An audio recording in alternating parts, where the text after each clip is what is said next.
Assalamualaikum warahmatullahi wabarakatuh. Anak-anak, bagaimana kabar kalian? Baik kan? Semoga kita semua selalu diberikan kesehatan oleh Allah Subhanahu wa taala ya. Amin ya robbal alamin. Nah, kali ini kita akan belajar tentang teks laporan hasil observasi. Apakah itu teks laporan hasil observasi? Mari kita lihat. Nah, yang dimaksud dengan teks laporan hasil observasi adalah tulisan hasil pengamatan terhadap suatu objek secara lebih detail. Jadi, apa saja sih objek yang bisa kita amati? Tentunya banyak sekali. Apapun yang ada di sekitar kita, pastinya bisa kita amati. Contohnya, pemandangan alam, misal sungai, hutan, atau pegunungan. Bisa juga hewan, contohnya kupu-kupu, kemudian kuda, lalu harimau dan lain sebagainya. Atau bisa juga kegiatan, misalnya kegiatan pramuka, atau juga bisa pertunjukan, yakni pertunjukan wayang kulit. Nah, semua objek yang ada di sekitar kita bisa kita amati untuk nantinya kita jadikan sebagai teks laporan hasil observasi. Nah, di dalam teks laporan hasil observasi ada ciri-cirinya. Ciri-ciri yang pertama adalah bersifat objektif. Maksudnya, hal-hal atau informasi yang kita tulis dalam teks laporan hasil observasi itu harus sesuai dengan apa yang kita lihat, apa yang kita dengar, dan hasil pengamatan kita lainnya. Kemudian yang kedua adalah berdasarkan fakta. Kita tidak bisa menambahkan informasi lain selain dari apa yang kita amati. Dan yang ketiga adalah ditulis secara lengkap. Maksudnya ketika kita menuliskan hasil pengamatan itu harus lebih detail tanpa mengabaikan suatu informasi pun yang ada. Selanjutnya, fungsi teks laporan hasil observasi.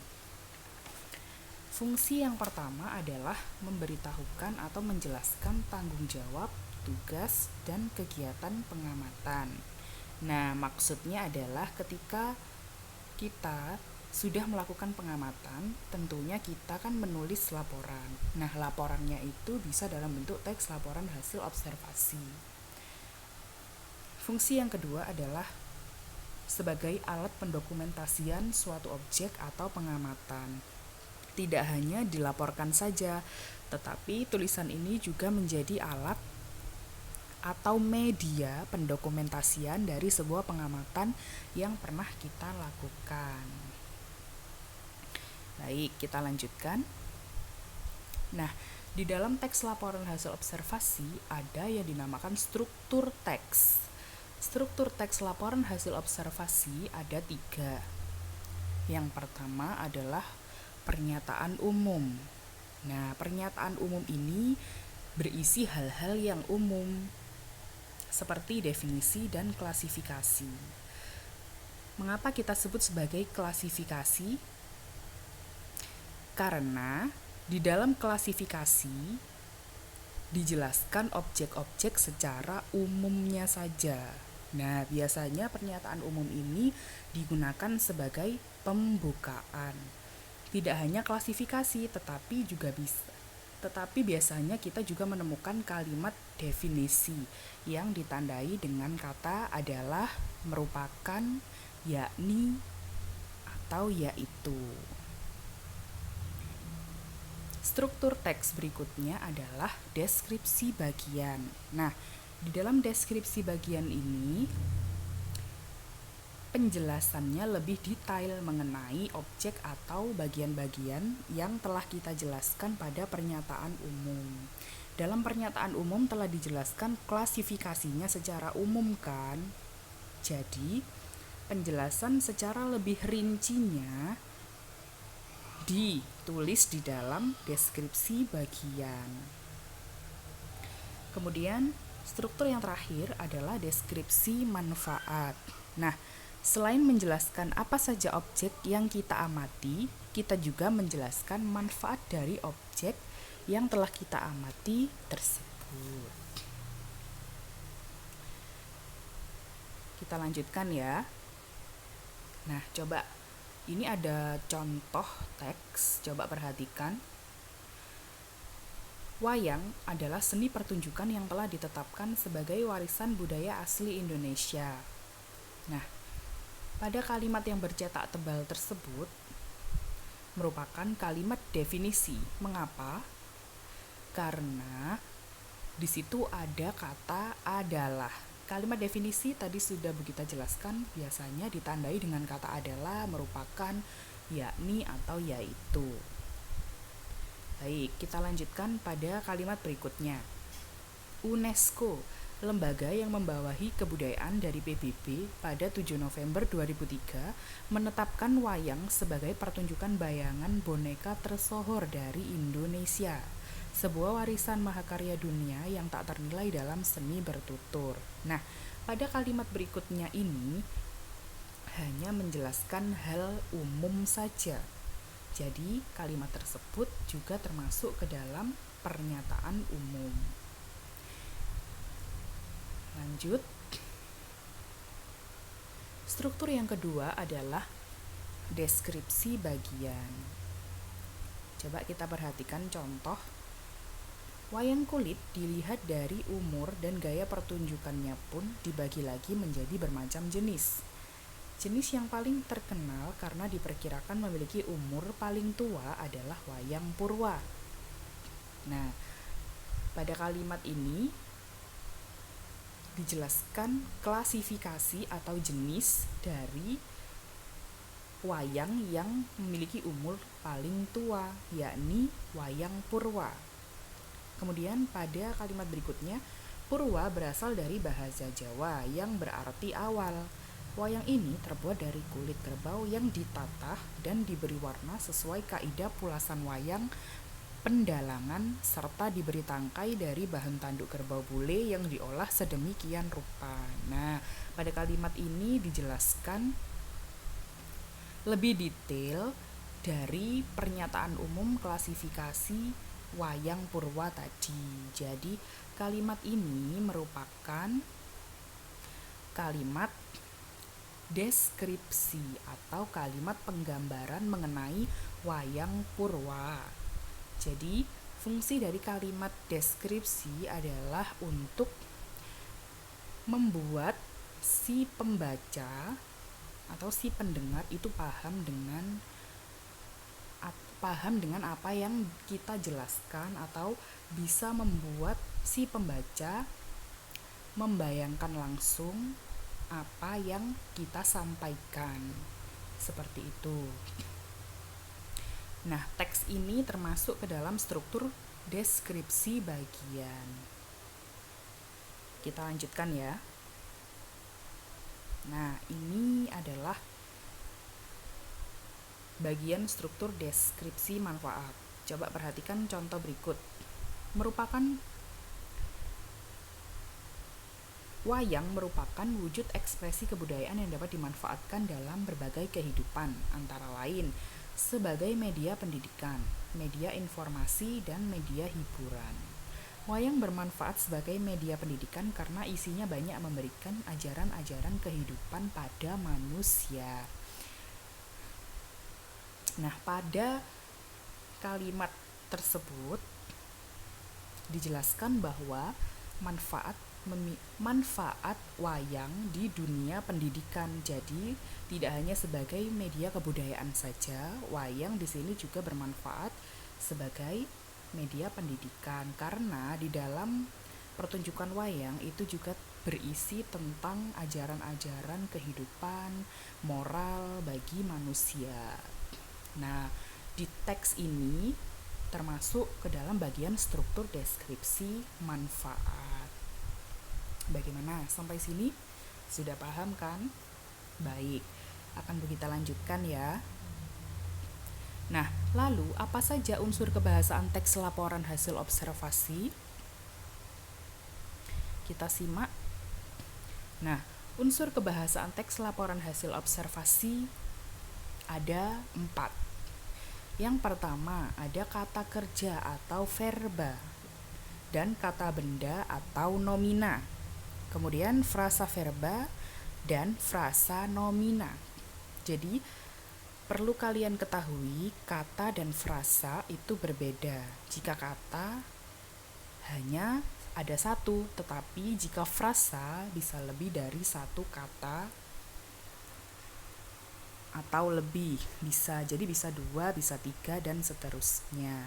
Coba kita perhatikan contoh berikut.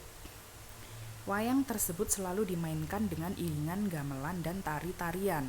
Nah, coba kalian lihat kata yang berwarna biru itu menunjukkan kata benda atau nama lainnya adalah nomina. Kemudian yang warna ungu menunjukkan kata kerja atau verba. Sama ya, yang iringan gamelan itu juga nomina, tari-tarian itu termasuk ke dalam nomina. Nah, kemudian contoh yang berikutnya, wayang tersebut yang ditandai dengan warna ungu itu termasuk frasa nomina. Mengapa frasa nomina atau frasa benda? Karena di dalam kandungan kata tersebut itu termasuk benda. Yang mana yang termasuk benda? Ya, wayangnya itu termasuk kata benda. Jadi dia disebut sebagai frasa nomina karena dia lebih dari satu kata. Wayang tersebut ada 2 kata. Kemudian selalu dimainkan. Nah, selalu dimainkan juga termasuk ke dalam frasa nomina karena dia bentuknya pasif, dimainkan. Jadi dia bukan verba atau bukan kata kerja. Kemudian iringan gamelan dan tari-tarian. Nah, itu juga termasuk frasa nomina. Selanjutnya ada afiksasi atau proses pengimbuhan. Kita sudah pernah belajar tentang pengimbuhan kan? Pastinya kalian juga sudah tahu mengenai apa itu pengimbuhan. Pengimbuhan adalah proses penambahan kata dari kata dasar. Contohnya, imbuhan ber ditambah kata dasar asal menjadi berasal. Nah, contoh kedua ada kata imbuhan men, kemudian ditambah kata dasar bantu menjadi membantu. Nah, coba kalian lihat pada LKS. Di situ ada proses pengimbuhan. Ada 4 jenis proses pengimbuhan ya. Yang pertama ada afiks, yang kedua prefiks, yang ketiga infiks, dan yang keempat adalah konfiks. Jadi infiks adalah sisipan, konfiks adalah awalan dan akhiran, prefiks adalah awalan, serta sufiks adalah akhiran. Kita lanjutkan. Yang ketiga, kalimat definisi dan kalimat deskripsi. Nah, di dalam teks laporan hasil observasi sering kita temui adanya kalimat definisi dan kalimat deskripsi. Coba kita lihat contoh yang pertama.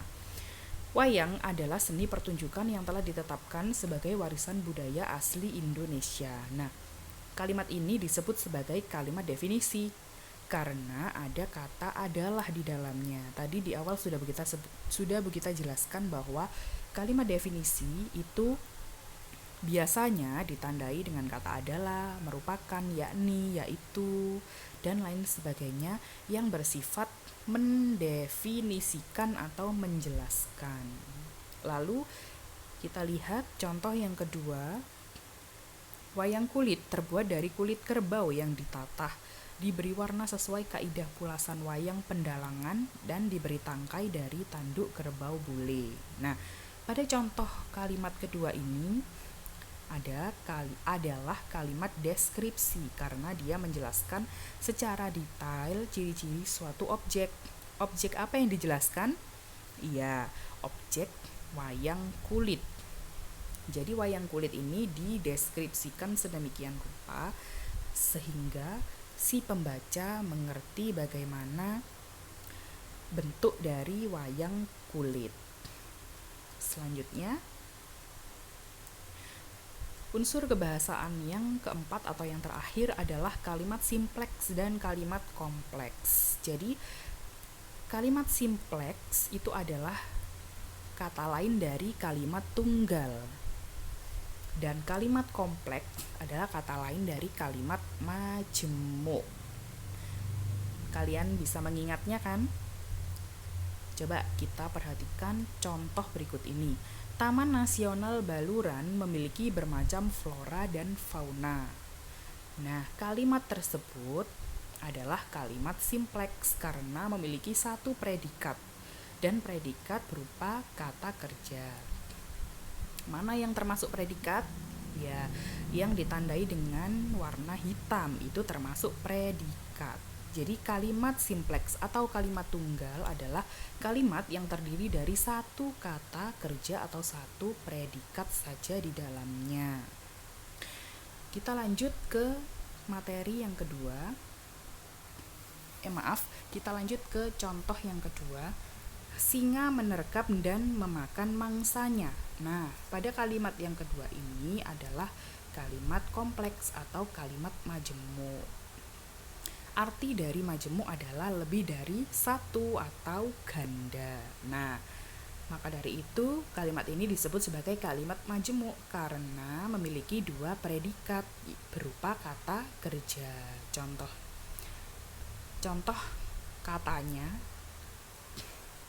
Contoh predikatnya yakni menerkam dan memakan. Jadi di dalam satu kalimat itu ada dua predikat.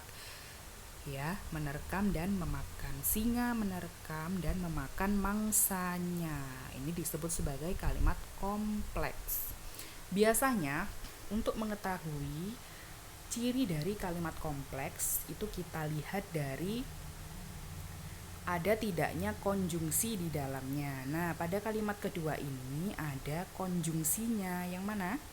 Ya, kata dan itu adalah konjungsi. Jadi untuk membedakan kalimat simpleks dan kalimat kompleks itu bisa kita lihat dari ada tidaknya konjungsi. Nah, sampai sini bagaimana? Semoga kalian semua sudah bisa memahami ya.